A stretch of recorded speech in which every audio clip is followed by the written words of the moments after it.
Imagine living your life after 50 and feeling energized and excited about your future. Welcome to the Women in the Middle podcast, the podcast for women who are ready to figure out what they want and create the life they deserve. Here's your host and master certified life coach, Susie Rosenstein.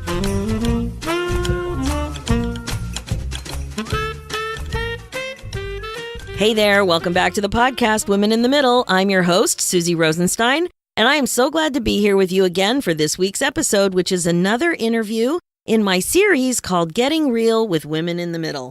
The Getting Real interviews introduce you to amazing women who have done something scary or big that they would never have predicted they would do.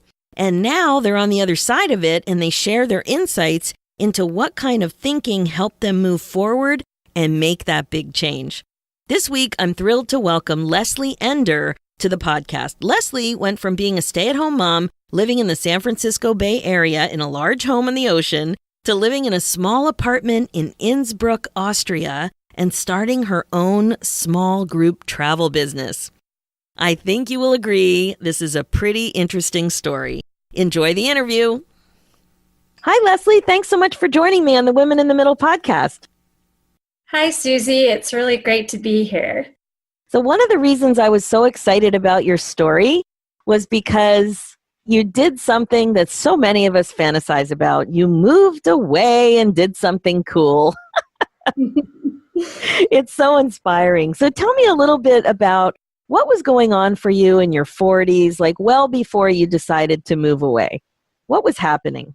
Well, in my 40s, really it was the decade of children. And in my late 40s, I had teenagers. And that was a very difficult time because not only was it difficult to be raising teenage boys, but physically, I think hormonally, and that was a very difficult time for me also. So I was experiencing hot flashes and anxiety and just not feeling well. So all of life's transitions and changes were kind of hitting me in the face, I would say at that point. So menopause was not smooth for you?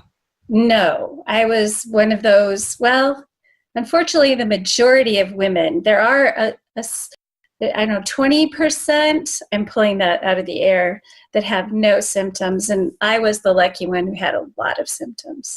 So you really noticed it in terms of enjoying that phase of your life with your kids, it sounds like.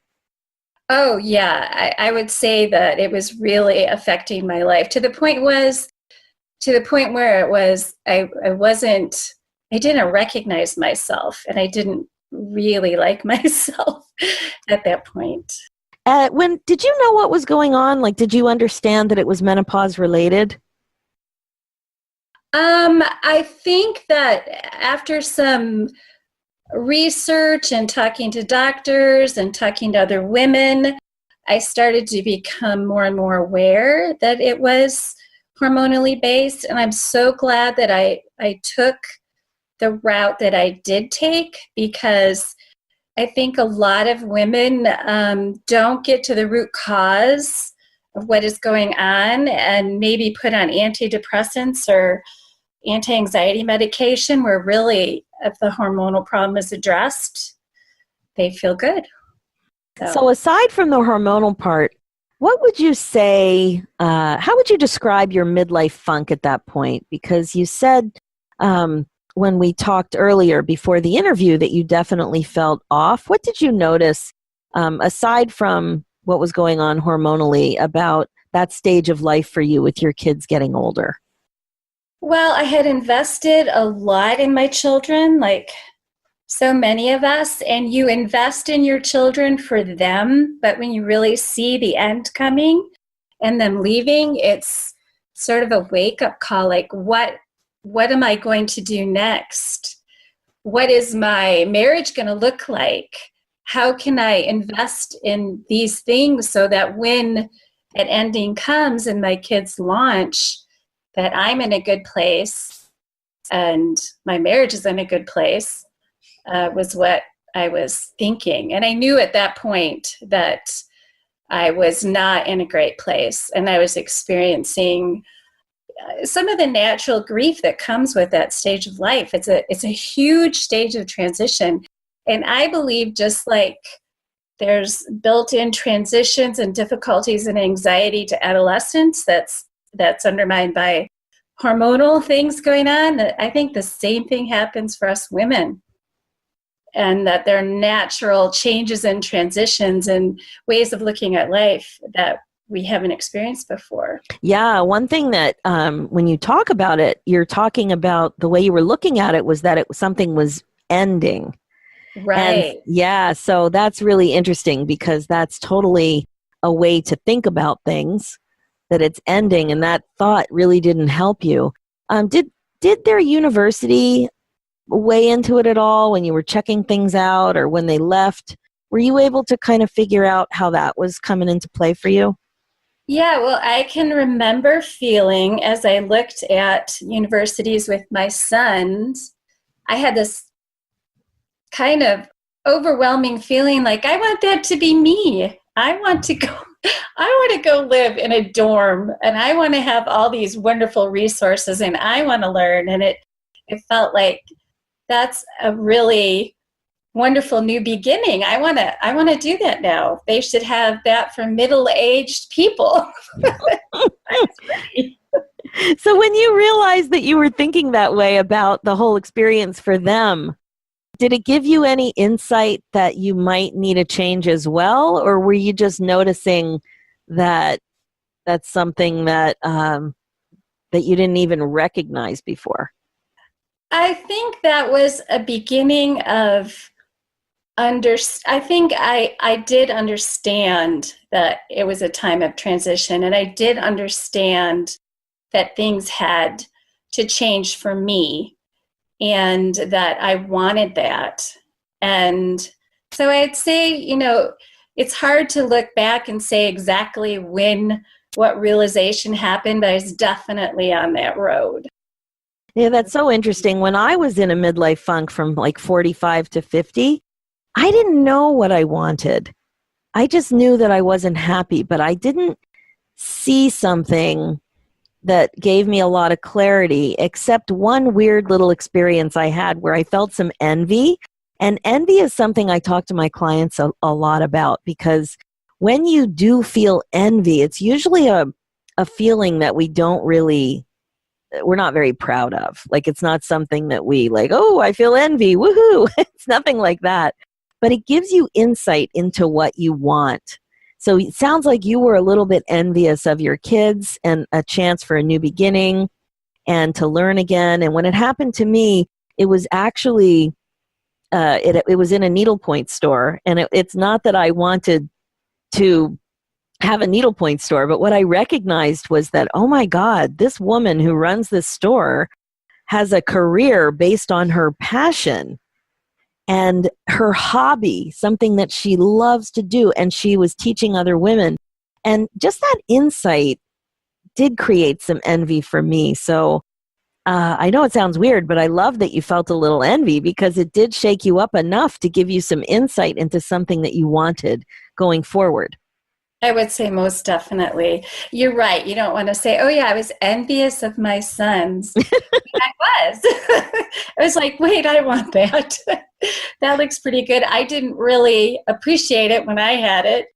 And it looked very different when I had it, because I lived at home and commuted and did college a different way. Yeah. Well, our kids have things so great. I mean, right?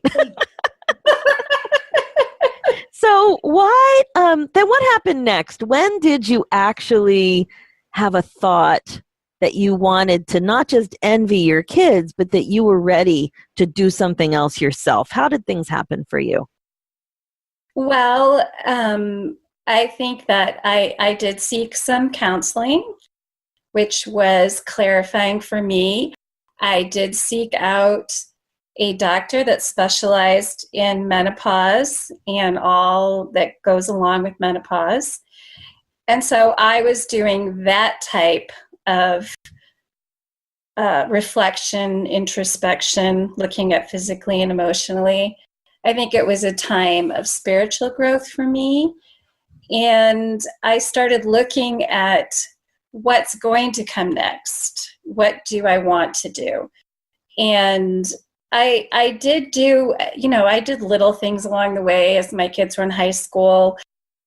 I had I'm a teacher by training. I did some tutoring. I also did some educational testing, some advocacy work, because I had worked in special education with children. And those, I liked those things, but I didn't, it doesn't feel like what I'm doing now captures my soul. Although I love that, but it was dealing a lot with the bureaucracy around children's education. I love working with children, so it wasn't that, but it was the advocacy part was challenging as things became more and more bureaucratic. But when did you make that leap? So, like, you're doing something extremely different now. Do you remember when the first idea popped into your head that your future may include something that meant moving abroad?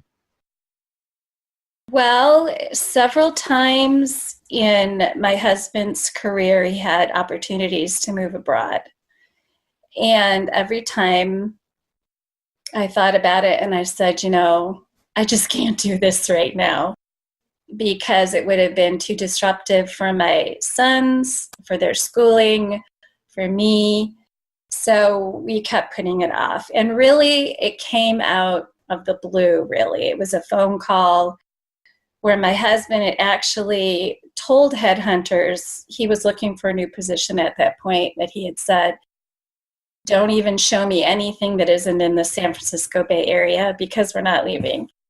And so somebody, I guess, called him anyway saying, well, we know you don't want to leave the San Francisco Bay Area, but would you be willing to look at something way outside the San Francisco Bay Area? And it was the job here in Innsbruck, Austria. And it just,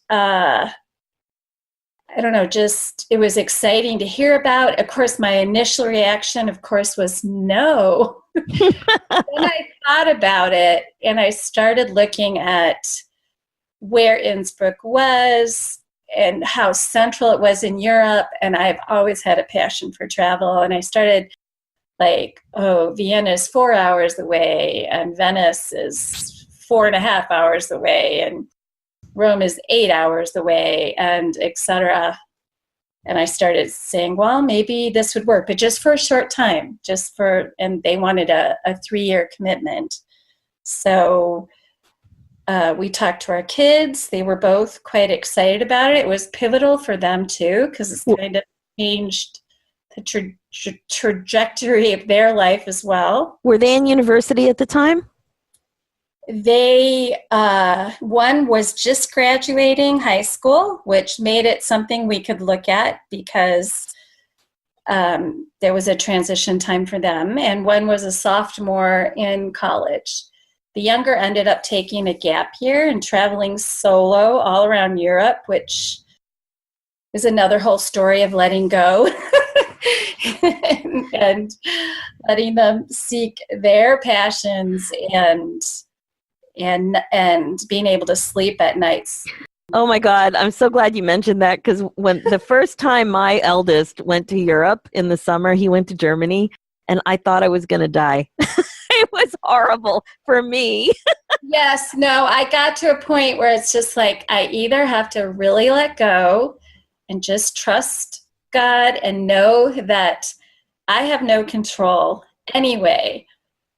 Even if I know exactly what they're doing, when they're doing it, what am I going to do?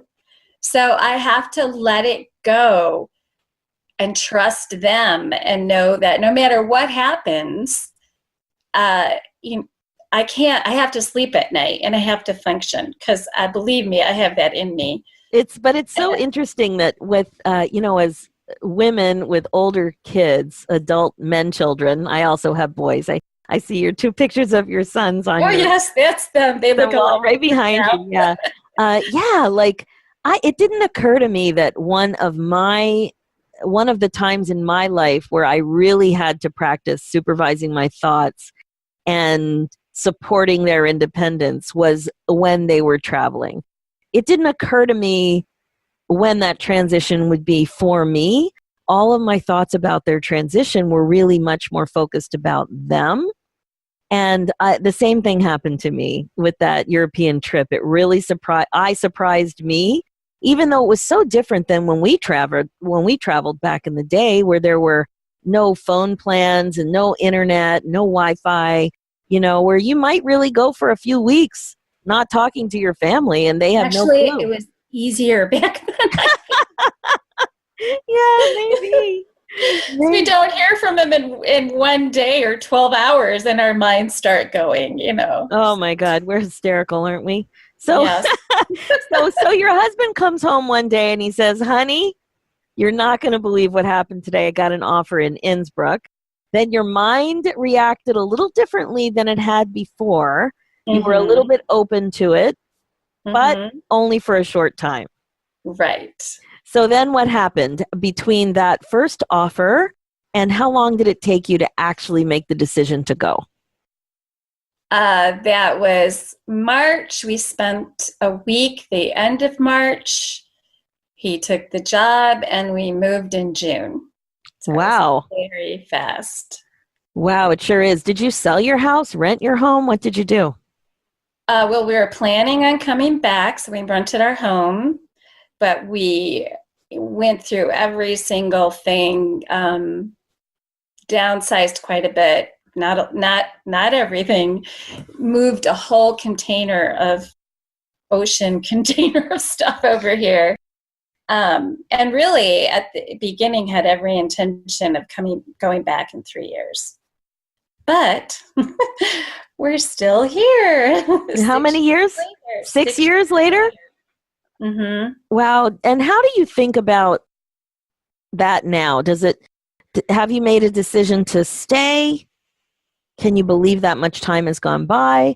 How do you think about it now? The time has gone by very quickly.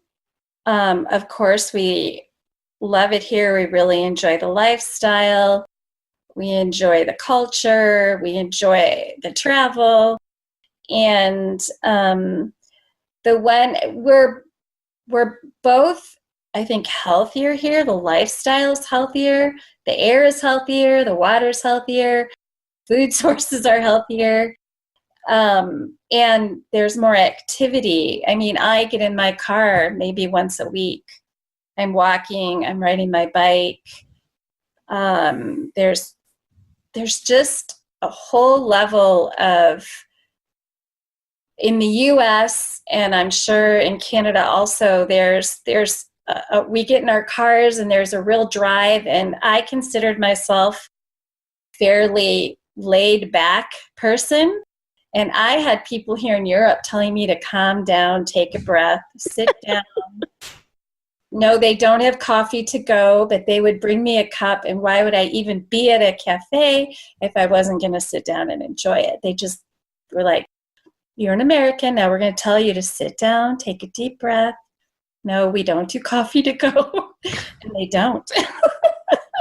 That's so interesting. So now that you look back on that phase, and then we'll talk about your business, but when you look back on that phase, do you regret not taking advantage of one of the other times that your husband was offered something abroad?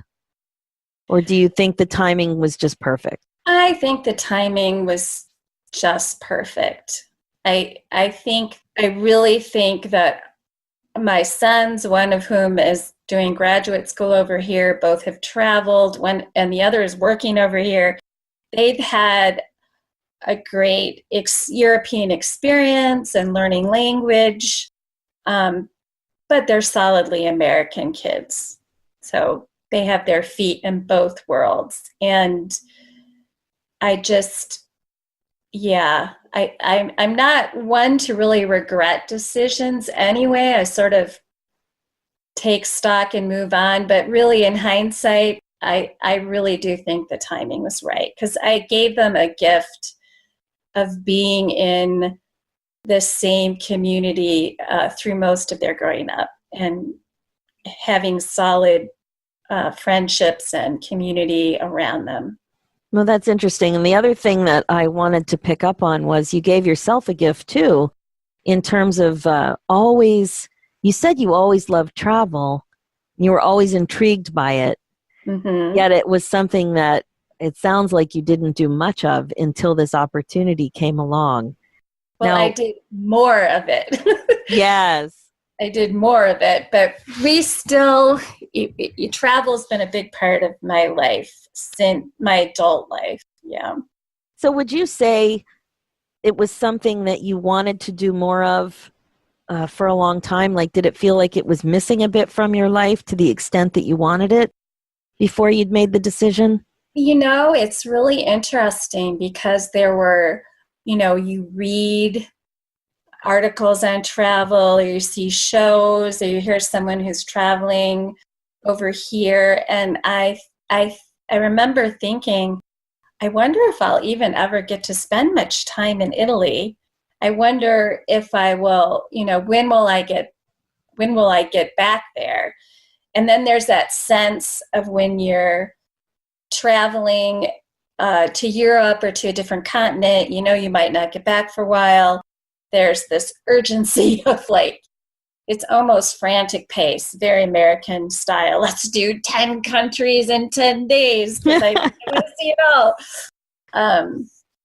And so this has afforded me a much different style of travel that I do feel passionate about, and I do want to share with others. I mean, that's why I do it. And well, one of the things that really strikes me, though, is how many of my clients, they seem a bit cut off from the things that always brought them joy, right? And it seems like you've really connected again to what has always brought you joy in a very intense and meaningful way. So that question of, will I ever get back to Italy again? I totally relate to that. One of the exercises I do with my clients is to ask them to take a walk back through life and to look for the happy moments, just the happy moments, however they carve up their life in terms of chapters. So it could be the more obvious things of when you're in elementary school, when you're in junior high. It could be age-related chapters. It could be stage-related chapters. It doesn't really matter, but not to look for the trauma or the stress or the drama, but to look instead for those happy moments, those happy memories, and then to reconnect with them, to really think about, well, what was it about that experience that made it so pleasant, that made it so joyful for you? And when you talk about travel, it sounds like that's what's happened. So you were able to, with ease, make a decision because the timing was right. It didn't even seem that crazy for you because it was something you were always passionate about. And now you've gone even one step further and you've developed a business related to travel. So can you tell me a little bit about that? Because it's just such a thread throughout your life of something that you've always loved. Well, I've had the opportunity living in San Francisco and then living here, having lots of family and friends come through. And any of you who've lived in places where you have lots of family and friends come through, you end up taking them to the highlights, taking them here, taking them there. And I think my first 5 years here, I think I was to Venice 10 times. So you get to really know these places. And I know that sounds very exotic, but Venice is 4 hours from here. How often do you go somewhere for a weekend that's 4 hours away? It just happens in Europe. It's a completely different culture and language and everything. So I started developing my ways through these cities that I knew the little corners that nobody else saw or knew, or the little place I loved. And another thing that happened was, as I was able to travel more and more, and we'd go away for a weekend, we'd go to a part of Italy that was, because I'm only 30 minutes from Italy. We'll hear Italy a lot, but I love Austria and Switzerland and all those places too. But Italy is really my my love right now. So we'd go into Italy, maybe an hour or two away, and it would be absolutely gorgeous. And there'd be all these amazing sights, sounds, smells, food, and there would not be an American in sight. And all these people would be on holiday, mostly Europeans, enjoying. And I was like, this is unreal. People have to know about these places that are so beautiful. And they're like the little treasures. And also that Europeans, it is a way of life here to travel. They all have 5 weeks of vacation. And in general, they don't have, they have not huge salaries. There's the middle is kind of crunched here. So there's high taxes and it makes everybody sort of in that middle range. So, but people travel well and enjoy life, and it doesn't cost them thousands and thousands and thousands and thousands of dollars. And so I started just taking mental notes, and I am the type of personality, I just love to share my experiences and share what I've learned. And so I did that with family. I did a trip for my sister and her husband, tried to make it really special. And by the end, my sister's saying, you have to do this for a business. You have to do this for a business. And it just came at a time when I was really deciding, thinking about what I wanted to do. I had been tutoring in English here, and that just sort of captured me. And I thought, because I've thought about it a lot over the years, even in California, doing something travel related. And I just said, I'm going to do it. And I'm going to do small groups. And I'm going to really immerse in the culture and bring small groups of people together and really show them what Europe has to offer. Oh, I love that. One of the quotes that you felt strongly about is that travel can be one of the most rewarding forms of introspection, by Lawrence Durrell, expatriate British poet. So tell me about introspection and what travel has given you. Well, I would say that there truly is not a trip that I have taken that I haven't come back changed in some way. It's either removed me from my own life in a way that I can reflect, or it's shown me new things in a different place. I'm meeting new people, new conversations, understanding. And I just also wanted to add that I've started some themed travel, and I have 2 trips that are especially focused for midlife women. Oh, perfect. One is by a poet and psychotherapist, Dr. Heather Brown, and we're going to Austria in September. And the theme for that travel is exploring midlife, learning to love the life you have now. And we're going to do travel journals. And it's not really an intense retreat. There's like 2 one-hour workshops. And then each person can meet one-on-one with Dr. Heather Brown as a coaching session. And she can go your writing, answer questions, but the whole trip will be focused around that theme. Then I have a second one to Florence in Tuscany with Randy Levine, who is a life transitional coach. And she's, I think she's in New Jersey or New York.